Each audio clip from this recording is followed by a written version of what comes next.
कोई फर्क नहीं पड़ता कि आपके घर का पूजा घर कितना बड़ा, कितना अद्भुत बना हो, जब तक वहाँ की एनर्जी आप फील ना करें, जब तक वहाँ की ऊर्जा को आप महसूस ना करें, जब तक वो वास्तु अनुरूप ना बना हो।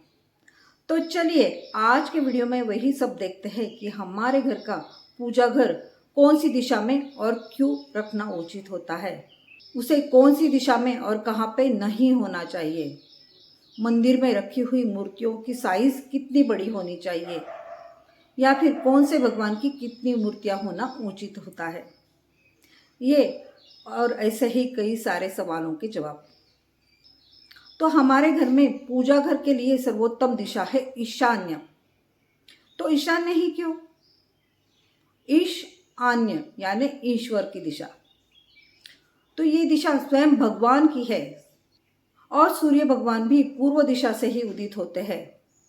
तो सुबह की जो भी सूर्य किरणों के साथ पॉजिटिव एनर्जी आती है, जो भी डिवाइन एनर्जी हमारे घर में प्रवेश करती है, वो ईशान्य दिशा से ही आती है। तो इसी कारण यहाँ का वातावरण सबसे पवित्र और शुद्ध होता है।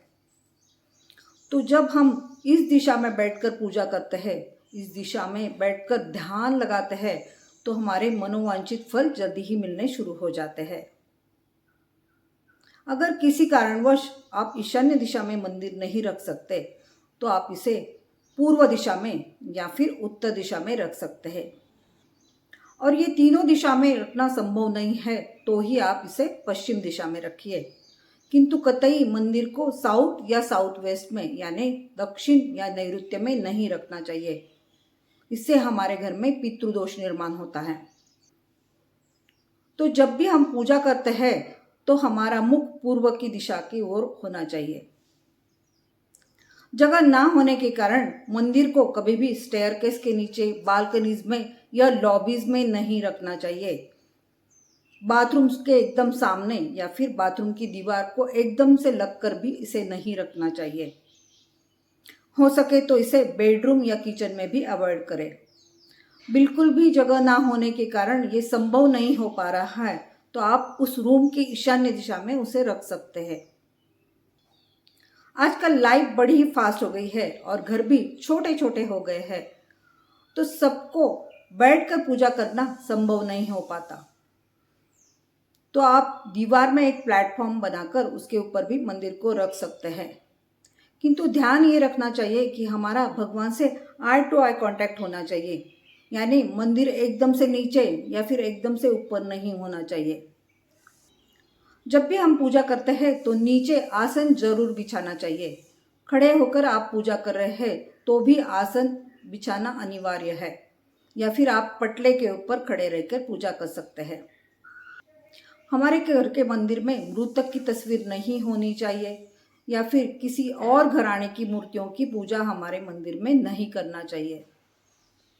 अगर मूर्तियां खंडित हो गई है और तस्वीरें फटी पुरानी या पुरानी हो गई है तो ऐसे मूर्तियों को और तस्वीरों को विधि विधान से बहते हुए जल में प्रवाहित करना चाहिए। लकड़ी का बना हुआ मंदिर हमारे पूजा घर के लिए सर्वोत्तम होता है। अगर वो नहीं है तो मार्बल भी चल सकता है, किंतु मंदिर को कतई भी कांच का या फिर किसी मेटल का नहीं होना चाहिए।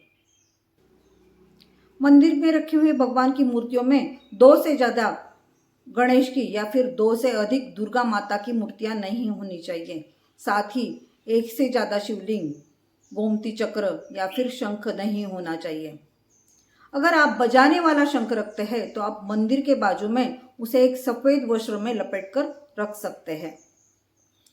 जब भी हम पूजा करते हैं तो हमारे मंदिर के ईशान्य दिशा में एक जल का कलश जरूर भर के रखना चाहिए। साथ ही एक घी का दीपक जलाकर रखना चाहिए। दीपक को डायरेक्टली कभी भी जमीन पर ना रखें, उसे आप एक चावल के ढेरी पर रख सकते हैं। सुबह शाम मंदिर में दीपक जलाने से लक्ष्मी माता हमारे घर की ओर आकर्षित होती है और हमारे घर में सुख समृद्धि आती है। तो अगर आज का वीडियो आपको अच्छा लगा है तो हमारे वास्तु सीमा चैनल को लाइक, शेयर, सब्सक्राइब करना ना भूलें। मिलते हैं जल्दी ही।